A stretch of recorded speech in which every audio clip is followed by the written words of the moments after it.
Action! Kalau kita yang sehari-hari hidupnya masih bisa merasakan udara bebas saja, masih rentan merasakan masalah kesehatan mental, bagaimana dengan orang-orang yang hidupnya tertutup di balik jeruji besi?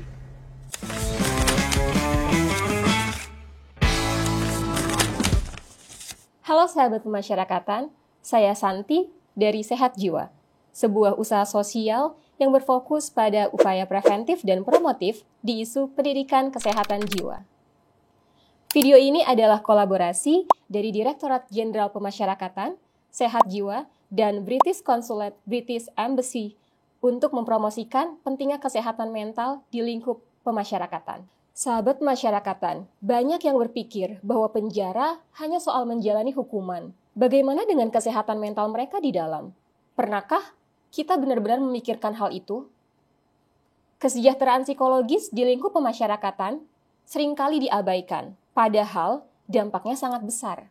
Mari kita lihat lebih dekat mengapa kesehatan jiwa juga penting untuk warga binaan pemasyarakatan. Karena memang betul di narapidana itu menjadi salah satu kelompok rentan yang mengalami masalah kesehatan jiwa. Tadi sudah disampaikan bahwa menunggu keputusan pengadilan, terus jauh dari keluarga, belum lagi hak-hak mereka yang kita batasi di dalam lapas. Nah, itu akan menjadi salah satu penyebab kenapa mereka menjadi kelompok rentan mengalami masalah kesehatan jiwa. Sebetulnya, apa sih yang dimaksud dengan individu yang sehat mental?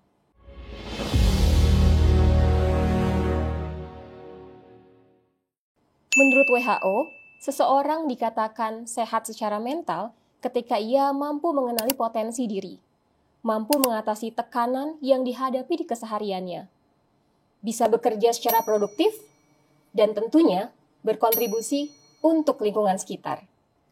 Kesehatan mental bukan hanya harus bahagia setiap saat, atau tidak merasakan segala tekanan dalam hidup. Namun, yang terpenting adalah bagaimana kita bisa mengetahui sumber daya yang kita miliki dan tetap menjaga kesejahteraan psikologis diri. Pertanyaannya, seberapa banyak masyarakat Indonesia yang sehat secara mental?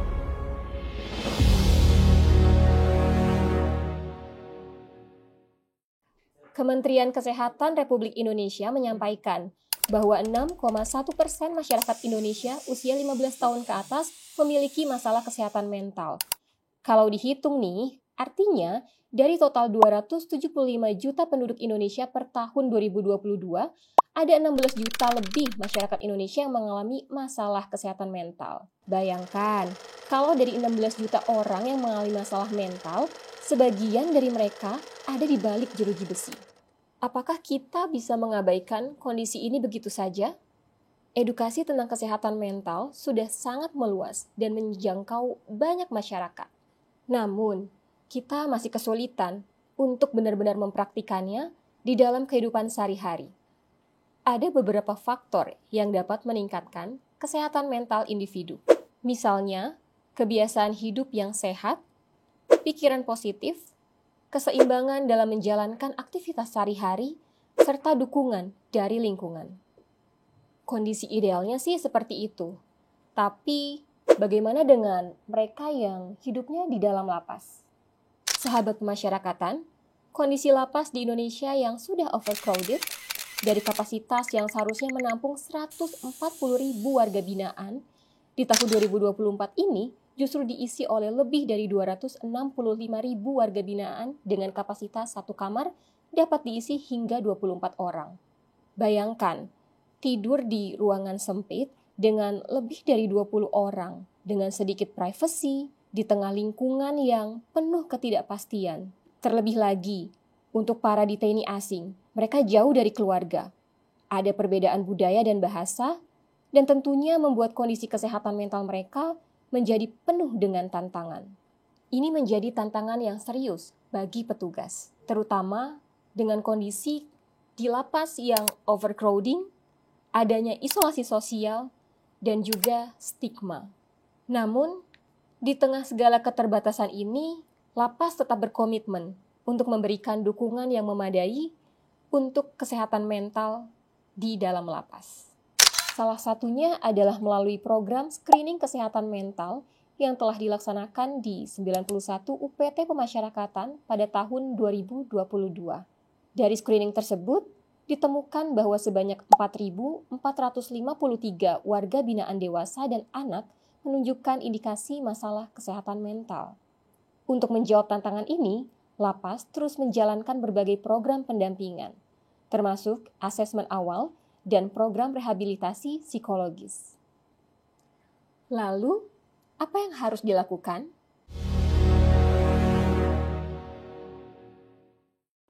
Faktanya, penelitian ilmiah menemukan bahwa pembinaan kesehatan mental dan spiritualitas mampu menurunkan risiko terjadinya gangguan mental di lingkup lapas dan juga menurunkan tingkat residivisme. Sadar akan kebutuhan program yang holistik, sejak tahun 2022, Direktorat Jenderal Pemasyarakatan, Sehat Jiwa, dan juga British Consulate telah berkolaborasi untuk menciptakan program-program pengendalian kesehatan mental di lingkup pemasyarakatan. Mulai dari buku saku pertolongan pertama psikologis, hingga program pendampingan yang kami jalankan dari asesmen awal dan selama menjalani masa hukuman di lapas. Program ini telah diterapkan di beberapa lapas, serta telah membantu banyak warga binaan dan detaini asing untuk lebih mengelola stres, membangun relasi positif, dan siap kembali ke masyarakat dengan lebih baik. Kita bahas yuk program pengendalian kesehatan mental yang ada di lingkup pemasyarakatan. Mulai dari tahap pertama, yaitu asesmen psikologis. Asesmen ini dilakukan untuk pemetaan kondisi awal mengenai kesehatan mental warga binaan. Langkah pertama, dilakukan screening melalui kuesioner yang diisi langsung oleh warga binaan. Untuk anak binaan, kami menggunakan Strength and Difficulties Questionnaire atau SDQ. Sedangkan untuk warga binaan dewasa, kami menggunakan Self-Reporting Questionnaire atau SRQ. Ditambah dengan penggunaan instrumen Perceived Stress Scale atau PSS sebagai pemetaan tingkat stres yang dirasakan warga binaan pada saat itu. Setelah dilakukan pengukuran, warga binaan dengan tingkat stres sedang dan berat akan diberikan asesmen lanjutan untuk menggali faktor resiko dan tantangan psikologisnya. Asesmen lanjutan ini bisa diberikan dalam bentuk observasi dan juga wawancara. Setelah mengetahui kondisi awal warga binaan, maka kami melakukan pemetaan kebutuhan. Mulai dari sumber daya dan juga untuk menghadirkan program pendampingan yang lebih optimal. Setelah mengetahui kondisi awal warga binaan, kami melakukan pemetaan sumber daya dan pemetaan kebutuhan untuk menentukan program pendampingan yang sesuai bagi warga binaan. Pemetaan kebutuhan program dilakukan dengan beberapa tahap, yaitu pertama, memetakan masalah yang dialami warga binaan sesuai hasil asesmen psikologis awal. Kedua, menentukan tujuan perubahan yang diharapkan dari program yang akan dilakukan. Ketiga, menentukan strategi pelaksanaan program.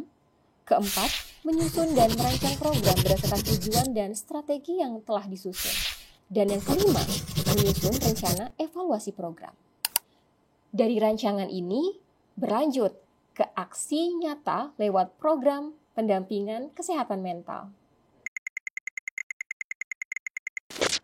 Program ini kami buat ke dalam 3 tema besar, yaitu konsep diri, mindfulness, dan membangun relasi sosial. Kegiatan ini akan melibatkan petugas lapas sebagai trainer, sehingga ke depannya berguna sebagai pengembangan kapasitas bagi petugas. Kita bahas yuk sesi pertama, yaitu tentang konsep diri. Konsep diri atau pemahaman seseorang tentang dirinya sendiri akan mempengaruhi bagaimana ia menetapkan target dan juga tujuan yang akan dicapai. Serta bagaimana penempatan diri ini bisa membantu mereka dalam menjalankan berbagai peran dalam kehidupannya. Modul-modul dalam program ini kami kembangkan dengan memberikan aktivitas yang reflektif dan juga diskusi interaktif yang mendorong mereka semakin mengenali diri dan juga emosi yang dirasakan, serta mengarahkan individu untuk menerima diri dan mengembangkan diri mereka ke arah yang lebih baik. Sekarang kita bahas sesi yang kedua, yaitu mengenai mindfulness. Pada sesi mindfulness ini, kita melatih warga binaan untuk mengelola pikiran negatif dan juga membantu mereka mengelola emosinya. Kegiatan pada sesi ini lebih banyak melibatkan praktik dan juga latihan langsung. Kami melatihkan teknik pernapasan 478, Spiritual Emotional Freedom Technique atau SEF, dan juga teknik grounding. Setelah mengajak warga binaan berfokus pada diri sendiri, saatnya kita masuk ke sesi ketiga, yaitu bagaimana sih membangun relasi sosial yang positif. Dengan kehidupan di lapas yang berisiko menghadapi konflik, tema ini kami rasa perlu diberikan kepada warga binaan, dengan tujuan melatih mereka menghadapi konflik secara sehat dan membantu menciptakan hubungan yang positif dengan orang lain. Di sesi ini, kami mengenalkan konsep empati dan juga mengelola konflik dengan PAT. Apa itu PAT? PAT yaitu pause, berhenti sejenak, dan acknowledge, akui perasaan dan juga pikiran yang muncul saat itu. Think, coba pikirkan sejenak, solusi apa yang bisa dilakukan. Dan yang terakhir, help. Jangan ragu untuk meminta bantuan jika memang dirasa itu dibutuhkan. Kegiatan ini kami kemas dengan diskusi dan bermain peran untuk membuat para warga binaan bisa merasakan pengalaman langsung. Kita masuk yuk ke bagian yang keempat, yaitu monitoring dan evaluasi. Monitoring program dilakukan setiap bulan untuk mengamati perubahan kondisi psikologis para warga binaan sebelum dan juga sesudah diberikan program. Kami juga mengevaluasi kepuasan peserta atau warga binaan terhadap acara, materi, hingga kualitas pendampingan yang diberikan. Evaluasi program ini dilaksanakan untuk melihat dampak dari pemberian program kepada warga binaan. Kita lakukan dengan PSS dan juga wawancara. Bayangkan jika kita bisa berkontribusi untuk menciptakan lingkungan yang lebih sehat, baik itu di dalam maupun di luar lapas. Dengan memberikan aksi nyata, kita bersama-sama bisa menciptakan perubahan. Dengan kolaborasi, kita bisa memastikan untuk memberikan akses kesehatan mental yang lebih baik bagi warga binaan, dan juga dukungan bagi mereka untuk menghadapi masa depan yang lebih baik. Mari kita bersama-sama menciptakan lapas yang lebih sehat, karena kesehatan mental adalah hak semua warga Indonesia. Jadi, sahabat masyarakatan, sudah siapkah untuk berkontribusi di isu kesehatan jiwa?